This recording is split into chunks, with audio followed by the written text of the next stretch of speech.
Okay, this is a discussion of the concept of credibility. Mind you that this is a completely unplanned lecture, so I'm going based off of what I deliver for lecture in credibility in any class.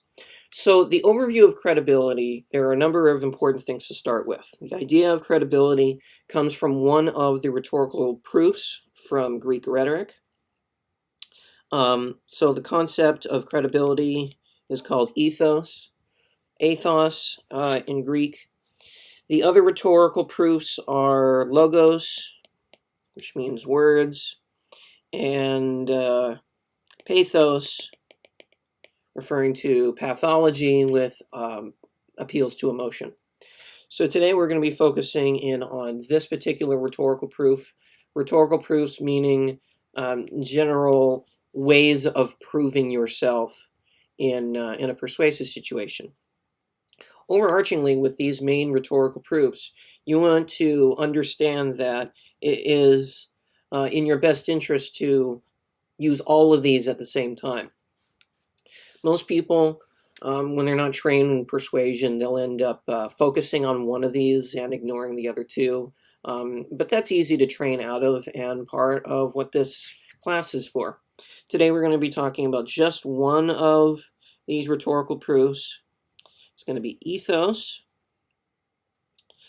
And ethos, translated into English, means credibility. Credibility literally means worthiness of being believed. Okay? So that's the definition of credibility. It's got this idea of that you're worthy of being believed, that there is a kind of consideration that you are entitled to. It doesn't necessarily mean that you are going to be believed, but there is a necessity behind having credibility that is a prerequisite for being persuasively successful. So if you don't have very good credibility, then that's going to be an impediment on people accepting what you want to prove to them. So right off the bat, there is an important point to be made about this. Credibility as a measure is decided by your audience. Okay, so this is a conceptual principle about credibility. The speaker, the person who is trying to be persuasive to other people, is not the one who decides how credible he or she or they are.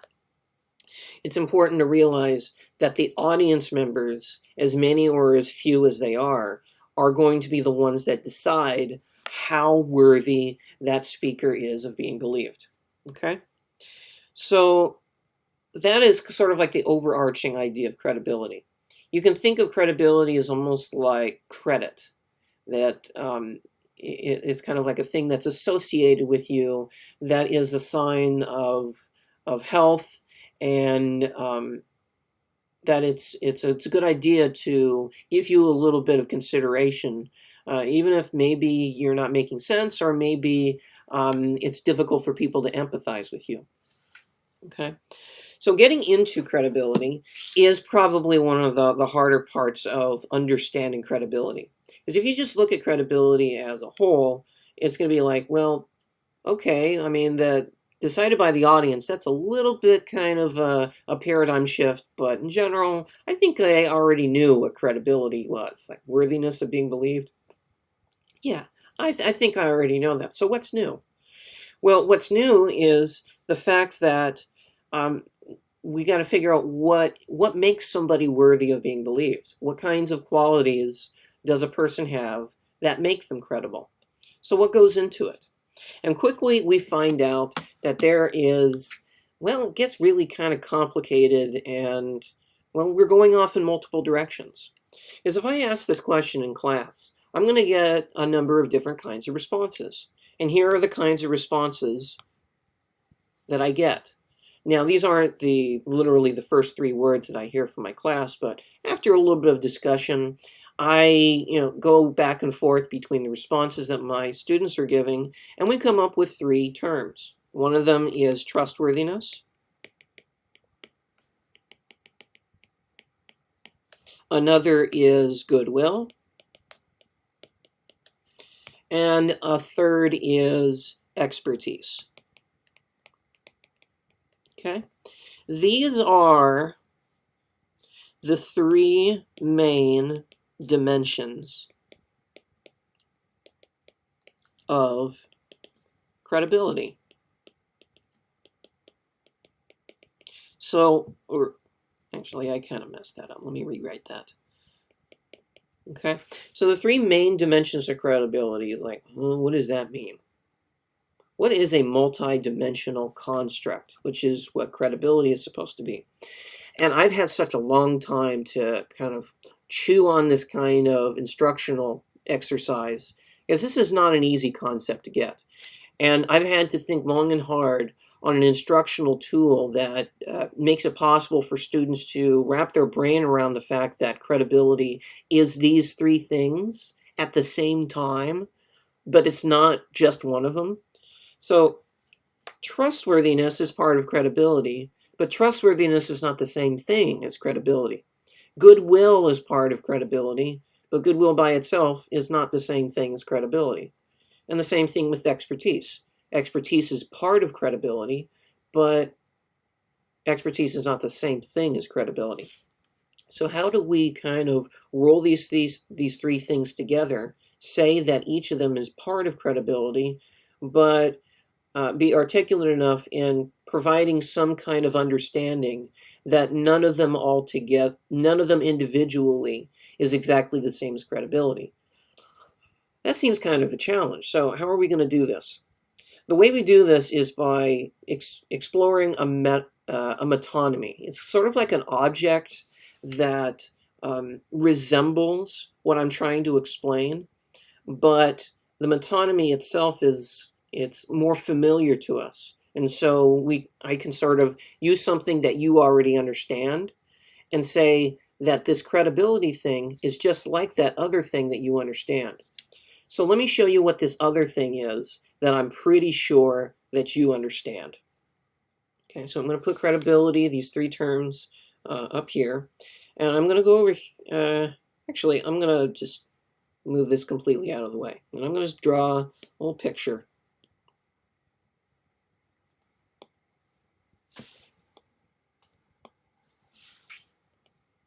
Okay, so what I've attempted to make here is a box. Just a very simple, image of what would be a 3-dimensional box. Now, the point is not to be artistic about this. The point is I'm trying to show you something that you already know. Now, why am I showing you a box? Well, what I want to point out to you about this box is that the box itself has 3 dimensions. So I'm going to show you what the 3 dimensions are of the box. You're going to be like, oh, okay, I get it. But you're going to see the magic pretty soon. Okay, so this dimension is length, or depth, excuse me. Okay, this will be height. And this dimension is going to be width. Okay, we already know this, right? Okay, so how does this help us understand credibility? This helps us understand credibility because what I want to do is I want to use the 3 dimensions of space as a way of understanding the 3 dimensions of credibility. So what I'm going to do is I'm going to erase these labels here. I'm going to keep the arrows, but I'm going to rewrite the words using the 3 dimensions of credibility. So this one's going to be goodwill. This one's going to be expertise. And this one is going to be trustworthiness. Okay? So, how do I use this? Now you're getting a little bit more familiar with it. How do we make this box extend into the realm of ethos, with worthiness of being believed. How can we make this box resemble worthiness of being believed? So I've got kind of a story that I use in association with this. And it's like, I'm sure there's probably a better story out there, but this is just, it was such a weird experience that I just, it has stuck with me. And the first time I used it in class, it was effective at explaining my point. So I was kind of running low on hair conditioner. And I was thinking to myself, I think I want to try getting a different kind of hair conditioner. So I was shopping on Amazon, looking at the different options. I was thinking, well, let me get something different, and see if I like it better. And if not, I'll just, either go back to the same thing or ask somebody for advice. So I was surfing on Amazon for something new and something different, and I saw for sale a bottle of activated charcoal hair conditioner. And it looked interesting. I clicked the product title and I looked at the description, and it looked like there was an ample amount of product quality given what was being explained about what activated charcoal is supposed to do to I don't know. It just sounded really nice. I thought it was credible. And so I added it to my cart, got some other things, bought the items, had them shipped to me. And what came to my doorstep? A box, okay? This box. So I looked at the box and I'm thinking, okay, I got my hair conditioner and it's in this nice, neat, non-crushed box. Unlike the box from Ace Ventura. So I took that as a good sign, and it had the official Amazon logo on it, and I was happy. I actually brought it in, and I didn't open the box for a couple of days because I felt confident that it was worthy of my hair. So I left it there for a couple of days, feeling like this was credible hair conditioner. And then I opened the box, and I looked inside, and I took the bottle of hair conditioner out. And I saw that it was a very nice and attractive bottle. It wasn't like some brand X, fly-by-night company that's, cooking coconut fiber and somehow putting that with moisturizers and turning that into hair conditioner. It looked like had a professional label on it. It had a clear plastic bottle. It had one of those, kind of click open things so you can squeeze the conditioner into your hand in the bathroom. It had everything, and I felt like, this was good. So I put it into my bathroom, and I didn't use it that day because I still had hair conditioner. I was running low on it, but I wasn't out, and I like to finish up the product that I'm using before I move on to the next one, just because it's like, I don't like to have multiple bottles lying around that are almost empty. So I used up the rest of my old conditioner, and then there was one day I was in need of a shower, so I showered, and I got to the point where I needed to condition, and I went for the activated charcoal hair conditioner, put some on my hands, lathered it up, put it onto my hair, closed my eyes, and so none of it would getting into my eyes. And I, was moving it around my hair, trying to get it everywhere. And I started rinsing my hair out after letting it sit in a little bit. And I thought that I had gotten it out. And I opened my eyes, and my skin was black. It was like not a good experience. So what is the moral of the lesson here? I was relying on credibility indicators to make me believe that this was a credible product. I thought that I could trust the company. I thought that the people who made it were experts, and I thought that they had my interests at heart. That wasn't, it turned out not to be the case. So what do we derive from this? Well, there were two things that had credibility to them. It was the box itself, and that's kind of part of the reason why I tell this story, is because there's an actual box in the story, so I get to talk about the credibility of the box.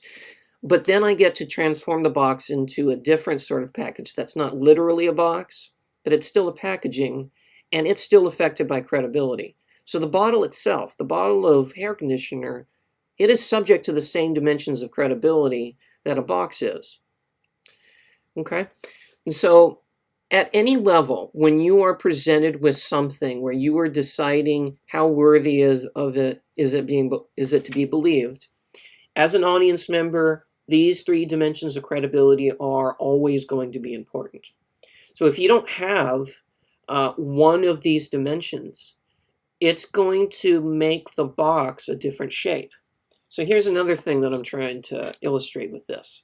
So I got the box over here, and we've got these kinds of measures for goodwill, expertise, and trustworthiness. They're generally of those dimensions, right? So that one's goodwill, expertise, trustworthiness. Okay. So now what I want to do is I want to kind of change the situation a little bit. I want to modify the credibility measure of this box on the left. I want to make a different example of how credibility could be evaluated. There could be someone else who thinks that let's say you're measuring the credibility of me, and you're trying to visualize my credibility with the shape of the box. Now, let's say that I wasn't as smart as I am. Let's say my lecture isn't as good. And as a result of you listening to me, you decide that while I have your best interests at heart, so I've got lots of goodwill, and you trust me to use all of my skill that I have, so I have lots of trustworthiness, but you notice that I'm kind of not an expert. Okay? So this one's smaller. It's teensy. Okay? So let's visualize this. We've got two dimensions that are normal size and one that's not. So it would look kind of like this.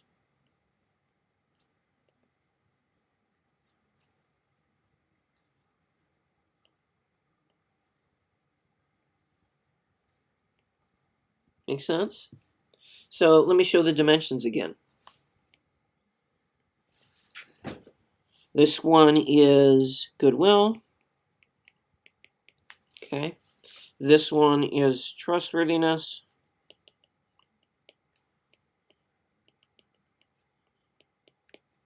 And this little smidget here is our expertise. Okay, so the practical analogous difference between these two boxes, excuse me, gotta get these visible, is that the volume is actually lower in this box to the right. So if you're thinking metaphorically of what do the sizes of these dimensions matter in terms of this analogy, the way you can think about this is what can the box hold? The box on the left can carry a heavier message, one that has a more mass to it, maybe more power behind it. It can accommodate a stronger, more forceful statement. Whereas the one on the right, if you had credibility that was lacking in expertise and you tried to make maybe even a milder assertion of the kind that I'm making today, if that is the situation, if I don't have very much expertise, it's going to be very difficult for my audience to accept the message that I have to deliver them. Okay, so the box itself is credibility. Okay, that's ethos. That's credibility. Okay, that's the same thing. Ethos is credibility. But what goes into the box? What goes into the box is your message or your argument. Does that make sense? So it may be that you have a great argument. You could have a deductive argument that you can prove, a priori. Sorry, I know you may not understand that. That's kind of beyond the scope of this lecture. But you could have a super awesome argument, but your audience doesn't think you're credible. And because of that, it could be that your argument doesn't fit in the box, because the box that you've constructed with the credibility that your audience is giving you, it's sort of like your audience gives you kind of a box, and you get to decide from that, what kind of message can I make that you're going to consider to be worthy of being believed. So you got to think about it like that, that our credibility is going to be a big qualifier for our audience in even considering what we're saying. Now, part of the reason why credibility is so important, and as a kind of peer of a good argument or good words, is that when we are making decisions, it takes, in the grand scheme of things, quite an amount of effort to be spending our full intellectual faculties analyzing every sentence that someone says for each moment in each day, critiquing everyone's argument that they make. And so in reality, we don't think with our full attention on every single message that we're considering. We take a lot of shortcuts. We kind of think about whether we should be expending that mental energy before we actually undertake the effort of understanding the argument. And that's what credibility is there for. It's sort of like a shortcut. It's kind of looking at easier to decide indicators in a communication situation like a speech, and using those really easy to measure indicators as sort of like, almost like a prejudice. So that you're not actually considering the argument, but you're looking almost at like the aura that the message has. And it's this aura that's associated with a person's goodwill and expertise and trustworthiness that have to all be present at the same time in order for your message to be believed. So that's the basics of credibility. Now, there is one other dimension of credibility that deserves to be mentioned. Okay? I'm going to kind of pull out here and show you, let's say possibly a third box. Let's see if we can get a third shape that comparatively is it's a different kind of box. So what I want to kind of allude back to is this idea that an argument or a message is going to need a certain size box in order to make its way from the speaker to the audience, and have the audience receive it like a nice delivery from Amazon that they actually want to use and consider. So you don't have to use enormous boxes to deliver everyday messages. And we know this from our analogy and ordering stuff from Amazon. You buy, let's say, a little envelope of lettuce seeds. It's not going to come in a large book box. They're going to find a way to ship it to you in a very efficient way, and that's going to mean a very small box. You don't need a large box to deliver a fairly simple message that doesn't need very much credibility. So there is another dimension of credibility that has to do with the fourth dimension that's added onto space. So if we're following the analogy here of three dimensions associated with the three primary dimensions of credibility, the fourth dimension of credibility is called dynamism. And what I'm going to do is I'm going to associate dynamism with the analogy here, and I'm going to associate it with, time. Dynamism is the fourth dimension of credibility. Now, this is an argument that I make. I haven't really looked on the internet to see if anybody else has made this argument, but it just seems pretty obvious to me, looking at the Greek word, that a dynamic part of our credibility has to do with how it changes its shape. And the only way for something to change shape is for it to go through transformations through time. Or actually through another dimension in addition to the dimensions that have gone before. So altering the dimensions of the box is going to happen in the fourth dimension. So if, let's say, I kind of show this progression, let's say the first message that I'm going to be sharing with you is this box over here on the left. That's going to be our example of the first message, the credibility associated with the first message. And then I'm going to draw an arrow over here that shows the kind of the progression to the next message, my second message. See, that one's 1, this one's going to be 2. The second message, it's going to be sort of like a FedEx box, right? It's the FedEx container. It's usually used to send like letters and college diplomas and things like that. So if the message that you're sending in that second message only needs that amount of credibility, like if it's like a no-brainer, hey, we don't need much expertise, but we do need goodwill and we do need trustworthiness. That's what we need. And then we have a third message over here. Now let's say that we only need medium levels of all of the credibility items. So we only need medium levels of trustworthiness, medium levels of expertise, medium levels of goodwill. So if we are very efficient in only expending the amount of, or I should say, showing that we're sufficiently credible to be believed, that's somebody who has the aspect of dynamism. Somebody who's high in dynamism. They are able to make adjustments to their credibility to suit what they're talking about. All right. So this is, I'm usually asked to kind of just deliver this lecture in multiple classes, kind of as like a, hey, have I told you about credibility yet? Because this lecture can really fit into anything. But at the same time, I haven't looked at my notes. I've been kind of impromptu about this.